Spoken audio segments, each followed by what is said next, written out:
Lahat sana nabusog po kayo. And then, ayun, sana maging okay kayo sa pag-uwi. Okay, uwi na kami. Okay, James? You can have your seat now.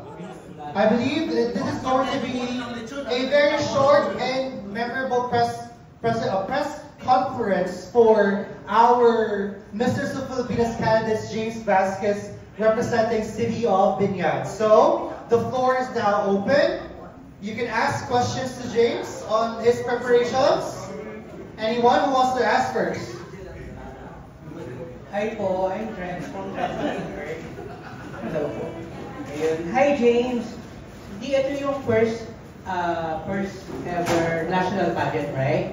Yes. So, ano yung natutunan mo on your previous pageant na ma-apply mo on Misters of Pilipinas? So, yun nga po. Nung last budget ko po kasi dati, hindi po talaga ako prepared. Lalo na po sa mga outfits, sa mga, pasarela, mga Q&A. But now, I'm working on it and sana magandang resulta sa finals. Thank you so much, Mami Tenten. Mami Tenten? Mami Ten? Tulog po si Mami Ten, pero kaya singin. Question, Mami Ten. Moderate. Moderate lang. Tagalog. James, it is known as a fact na medyo malalakas ang mga kalaban natin. Na merong mga front-runners na sinasabi at merong mga hotpicks na lumalabas. How would you be able to compete or at least level with them on the next days to come? Thank you po. So, for me, I need to process have a progress on my workout, my physical appearance, and then my mental health also. Then, I just do my best para mapantayan or mahigitan pa sila. Thank you so much, Mami Tenten and Sir James. Yung mga nakakain po na lechon sa likod, kumain pa po kayo para manahimik po tayo. Lang. Miss Lala Love? This is me, Miss Lala Loves Pageantry. So here's my question. What do you think is the main reason why you should be the next Mr. Filipinas 2025? Thank you po. So for me, I think I just work out on myself, and then mas gagalingan ko lang po talaga lalo na sa pag-ground, sa mga question, and sa mga activities. Kasi lahat po yan, gine-grade po sa namin. So, I'll just do my best on everything that we do. Thank you so much. How about this question from Ginger Bex? Good evening, James. Congratulations for the year. Before tayo sa mga question na nanonood, siyempre some of our viewers, tagal na yung last laban mo? Since 2023 pa. So, kung meron kang i-share sa info about yourself na hindi mo na-share yung first laban mo, ano yun? Para at least mas makilala ka na. Okay, so dati po kasi parang sobrang go with the flow lang, and then go with the flow lang, parang wala lang po sa akin yung mga ginagawa ko. Pero po ngayon, mas nagpo-focus po ako dito para mas lalong lumabas kung ano man yung naitatagong talento ko. Yes. And eto pa, may last question po. What is your deciding factor to join Misters of Pilipinas this year? And we want your deeper meaning, bakit nag-join ka, para at least mas alam namin kung bakit ka namin sasama. So, ayun nga po. Since umuusbong ngayon ng social media, I just want to have more opportunity pag nanalo, if ever na manalo ako dito sa pageant. And then, I think pwede tayo magkita-kita for some contents, para collab, ganyan. Para mabigyan ko naman kayo ng support sa inyong mga pages. Okay. Hi, I'm Dave from Hello po. Hello, ayan. So, this is your questions. Give me 3 words that describe yourself. So, ayun po. For me, it's discipline, then enjoy, and then learning. Why? Discipline because before, yun nga, yung sabi ko, hindi ako masyado nagpo-focus sa mga ganitong budgets, parang wala lang po sa akin lahat. Pero ngayon sobrang strict, lalo na sa diet, and then sa time management. And then yung enjoy, so yep, given naman po yan, lahat dapat tayo mag-enjoy sa buhay, and then sa mga ginagawa natin. And also yung third is, yung ano nga, para... Ano yung third? Yung third, ano yan, kalimutan ko. Learning pala. Yan. So, naniniwala kasi ako na everyday is a learning. Kaya dapat araw-araw may natututunan tayo para ma-refresh yung utak natin. And then, para maging ano din natin, instrumento sa mga bagay na ganito, para tayo maging maboost pa yung confidence natin sa harap ng tao. Alright, thank you. One last. Hi, I'm Oscar. I have a question. So, as a representation of Binyan, how do you define good governance? So, for me, good governance is when government cares. Because when government cares, our country shines, and meron tayong peace sa isa't isa. Hindi yung nagkakagulo lalo na sa panahon. And follow-up question, do you think the city of Binyan has a good governance? Yes, I think opo. Ayan.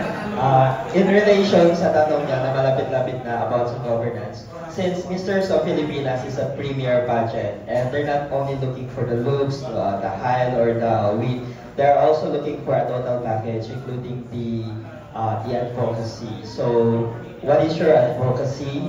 Kung ano man, what are your plans in the future if you win the competition? Ayun nga po. So, yung advocacy ko lang po is about sa mga animals naman. Wala muna tayo sa mga tao. Sa animals naman po. Kasi ano po, narinig nyo naman po sa mga balita na may mga bumabagyo. Diba? Sobrang kawawa yung mga animals na iniiwan lang sa mga bahay nila. So, if ever na manalo ako dito, tutulong po talaga ako para mailigtas yung mga ganun klase. Question po. Boji ng tanong. Since pageant nowadays is like sports, but it's for sports. Hello? Sports. Ayan. So my question is, how can you handle winning and losing? So, for me, magiging professional lang po tayo sa mga ganong bagay. Win or lose, may mga opportunity pa rin po naman dyan.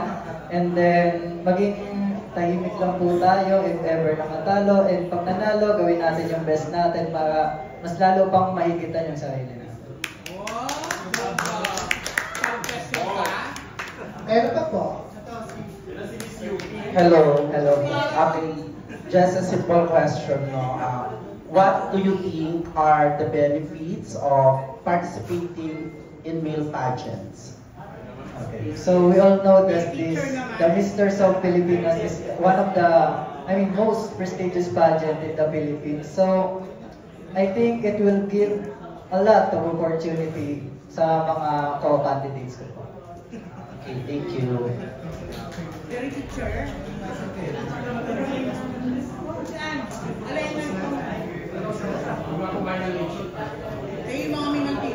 James, first of all, congratulations and good luck to your journey this year for Mr. Pilipinas 2025. So my question to you is, you mentioned earlier na nagpahinga ka sa pageantry for 2 years. So given that time frame, what do you think is the difference of how you handle pressure in 2023 compared to how you will handle the pressures of, bringing the crown to Pinyan this year? Okay, so yun nga po, nung 2023 po kasi, parang walang nagsosupport po sa akin talaga. But now, thanks to my managers, na tumutulong sa akin ngayon, hinahanda po talaga nila ako para lumaban sa pageant na. Alright. Thank you so much, our media friends. And now, to give us a very inspirational, since this is, we are talking about Misters of Pilipinas, let's call on our reigning king, one of the reigning kings from Misters of Pilipinas, Mr. Fitness Supermodel World, Denver Argano.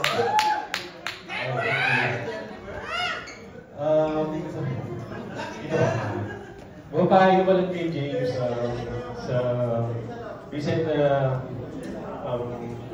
pageant ko, which is Misters of Pilipinas, as a king also, as a candidate also. Just be yourself. Tapos, always be humble. Tapos, enjoy mo lang yung journey mo sa Misters of Pilipinas. Lalo na yung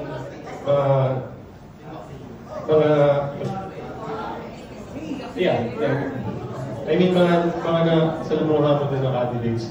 Kasi yan, mas dadagdagan yung mga totoong kaibigan mo nandiyan. At marami kang matututunan sa kanila. So, enjoy mo lang as a candidate. And yun, ang mababayan mo lang,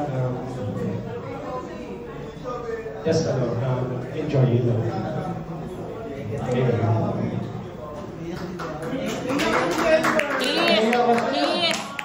Actually, sila, before, kaya ako sumali ng Misters, kasi yung pinagdaan ko, I have anxiety before, kaya medyo na-reminis ko lang. Yun, kasi actually yung Misters, na-boost niya uli yung confidence ko. Sa totoo lang. Kasi in the past years, talagang yung downfall ko talaga. Pagka parang ayoko na kumilo, ayoko na nito, gusto ko na makamatay, mga ganun. Oh my God. Yes, totoo, na naisip yun before. So, na-save din ako ng Misters of Pilipinas.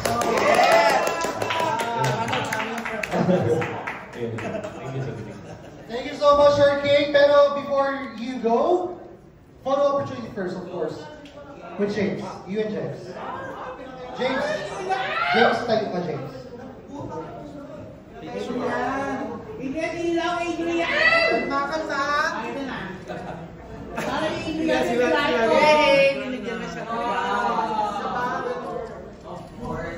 Hello, Lady Liberty kaya to.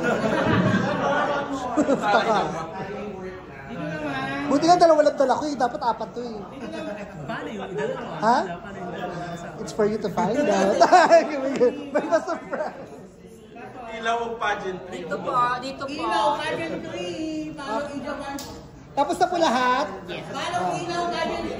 Paano content ko? Wala. Okay, thank you so much, Denver. And a last few words for your supporters, and you can just invite them to the upcoming activities of Misters of Philippines. Okay, so... Pakilala mo na. Ayun. So naman, no? So, thank you nga po sa pagpunta dito, sa mga press, and then also support us on September 26 at Club Hype. So, sana po namin kayo lahat. Thank you. Yes, see you there.